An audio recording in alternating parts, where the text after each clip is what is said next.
நாம் பார்க்காத வெற்றியும் இல்லை, நம்ம பார்க்காத தோல்வியும் இல்லை. இந்த தேர்தலில் தான் தோல்வி அடைஞ்சிருக்குமே தவிர நிரந்தரமாக இல்லை. கழகத்தோட எதிர்காலத்தை திட்டமிட நமக்கு காலம் கிடைச்சிருக்குன்னு இதை நாம் எடுத்துக்க வேண்டியது தான். கழக வரலாற்றில் இது ரொம்ப முக்கியமான தலைமை செயற்குழுவாக அமையப்போகுது. உங்கள் ஒப்புதலோட அமைப்பு முறையில் முக்கியமான பெரிய மாறுதல்களை செஞ்சு நடைமுறைப்படுத்த போகிறோம். நம்முடைய திராவிட முன்னேற்ற கழகம் தொடங்கப்பட்டு 75 ஆண்டுகள் கடந்த பிறகும் கழகம் வலிமையோடு இருக்கிறதுக்கு காரணம் நம்ம அமைப்பு முறை தான். தலைவர் கலைஞருடைய வரிகளை நீங்கள் மறந்திருக்க மாட்டீங்க. இந்த கருணாநிதியினுடைய வாழ்வு முடிந்தாலும் திராவிட முன்னேற்ற கழகத்தினுடைய வாழ்வு முடியாது. அதன் அமைப்பு முறை காப்பாற்றும். இதுதான் தலைவர் கலைஞர் குறிப்பிட்டது. அப்படிப்பட்ட அந்த அமைப்பு முறையோட வலிமையால தான் நாம் நிற்கிறோம். இப்படி தோற்றதுக்கு பல காரணங்கள் இருக்கு. அதில் மற்றொன்று நிர்வாகிகளோட செயல்பாடுகள். அதையும் நாம் மறைக்க தேவையில்லை. நம்ம தவறுகளை முதல்ல நாம் ஒத்துக்கணும், வெளிப்படையாக ஒத்துக்கணும். ஏன்னா இது ஒரு தனி மனிதனுடைய தவறாக இருந்தாலும் அதில் பாதிக்கப்படுறது 75 ஆண்டு கால திராவிட முன்னேற்ற கழகம். தோல்விக்கு பிறகு ஒவ்வொருத்தரும் ஒரு காரணம் சொல்கிறாங்க. ஒவ்வொரு தொகுதியாக பார்த்து பார்த்து பார்த்து குறைகளை கண்டுபிடிச்சு ஆளை மாற்றுறதை விட முழுமையான ஒரு சுய பரிசோதனை வேணும்னு நான் முடிவெடுத்தேன். அந்த வகையில் திராவிட முன்னேற்ற கழகத்தினுடைய நிர்வாக அமைப்பில் பல மாறுதல்களை செய்ய இருக்கிறேன்.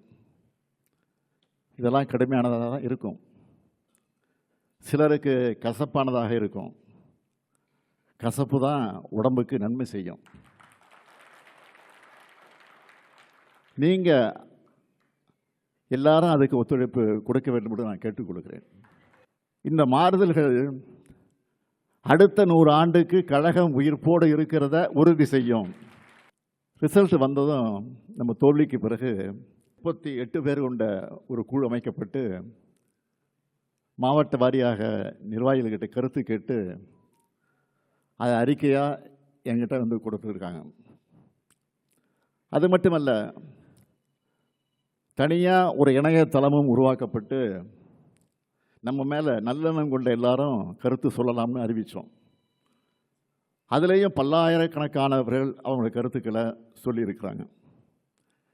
அதை எல்லாத்தையும் படித்து நான் உள்வாங்கி இருக்கிறேன். ஊருக்கே வெளிச்சம் கொடுக்குற விளக்குக்கு தனக்கு கீழே இருக்கக்கூடிய இருட்டு தெரியாது. அப்படித்தான் நாம் நம்மக்கிட்ட இருந்த தவறுகளை கண்டறிய தவறிட்டோம். இந்த கருத்துக்களோட அடிப்படையில் திட்டங்களை வகுக்க நம்முடைய தங்கம் தென்னரசர்கள் தலைமையில் மறு சீரமைப்பு குழு அமைச்சோம். அந்த குழு அறிவாலயத்தில் பல நாள் கூடி ஒவ்வொரு பிரச்சனையாக ஆய்வு செஞ்சு அவங்களுடைய இடைக்கால அறிக்கையை என்கிட்ட கொடுத்தாங்க. முக்கியமான தலைமை கழக நிர்வாகிகளுடைய கலந்து ஆலோசித்து அதைத்தான் இப்போ தீர்மானமாக வழங்கி இருக்கிறோம். இளைஞர்கள் பெண்கள் நம்பிக்கையை மீண்டும் நமக்கு பெற்றுத்தர மாதிரி நம்ம நடவடிக்கைகள் அமைக்கணும். இனி வரும் நிர்வாகிகளுக்கு அந்தந்த பொறுப்புகளுக்கு ஏற்ப வயது வரம்பையும் பதவி காலத்தையும் அறிமுகப்படுத்த போகிறோம். புதுமுகங்களுக்கு அதிகமான எண்ணிக்கையில் பொறுப்புகளை வழங்க போகிறோம். புதிய உறுப்பினர் சேர்க்கையை தொடங்கணும். உறுப்பினர் சேர்க்கை நேர்மையானதாக அமையணும், உண்மையானதாக அமையணும், போலி எண்ணிக்கையாக இருக்கக்கூடாது. உறுப்பினர் சேர்க்கைக்கு பிறகு தேர்தலை முறையாக நடத்துவோம். தகுதி வாய்ந்த புதிய நிர்வாகிகள் வெற்றி பெற்று வருவார்கள். நியமனங்களாக இல்லாமல் தேர்தல் மூலமாக ஜெயிக்கிறவங்க சிறப்பாக செயல்படுவாங்க. எனக்கு நம்பிக்கை உங்களுக்கு மட்டும் இல்லை, எனக்கும் இருக்குது. கட்சியை மறுசீரமைப்பு செய்கிறது மூலமாக மட்டும்தான் நாம் மீண்டும் அரசியல் வெற்றியை பெற முடியும். எவ்வளவு விரைவாக முடியுமோ அவ்வளவு விரைவாக கட்சி சீரமைப்புகளை செய்யணும். அதுக்கு முதல்ல நமக்குள்ள மனமாற்றம் வர வேண்டியது அவசியம். மாறுதலுக்கு தயாராகாமல் வெற்றி பெற முடியாது. என்னுடைய வருத்தமெல்லாம் கொள்கை கோட்பாட்டில், உழைப்பில், உறுதியில், போராட்ட குணத்தில் வலிமையாக இருக்கிறவங்க கூட நிர்வாகிகளை அரவணைக்கிறதுல செதுக்கிடுறாங்க. இன்னும் சிலர் இருக்கிறாங்க, எதிர்கட்சிக்காரங்களை பார்த்தா மலர்ந்த முகத்தை காட்டுறாங்க, கட்சிக்காரங்களை பார்த்தா மலர்றது இல்லை. எதிர்கட்சிகளை பார்த்தா வணங்குகிற கை நம்ம கட்சிக்காரர்களை பார்த்தா வணங்குறது இல்லை. தனக்கு இணையாக யாரும் வளரக்கூடாதுன்னு நினைச்சா அந்த மாவட்டத்தில் அவங்க மட்டும்தான் இருப்பாங்க. ஒரு மாவட்ட செயலாளரை மட்டும் வச்சு அந்த மாவட்டத்தில் கட்சி வளர்த்திட முடியாது. ஒரு எம்எல்ஏ மட்டும் வலிமையாக இருந்தால் அந்த தொகுதியில் ஜெயிச்சிட முடியாது. ஒவ்வொரு தொண்டனும் ஒரு நிர்வாகியாக செயல்படும் போது தான் இயக்கம் வளரும், இயக்கம் வாழும். படைக்கு இளையோர் வரும்போது அவர்களை மூத்தோர் வரவேற்று வழிநடத்துவது தான் வலுவான படைக்கு அடையாளம். இப்போ ஆட்சிக்கு வந்திருக்கக்கூடிய எப்படிப்பட்டவங்க?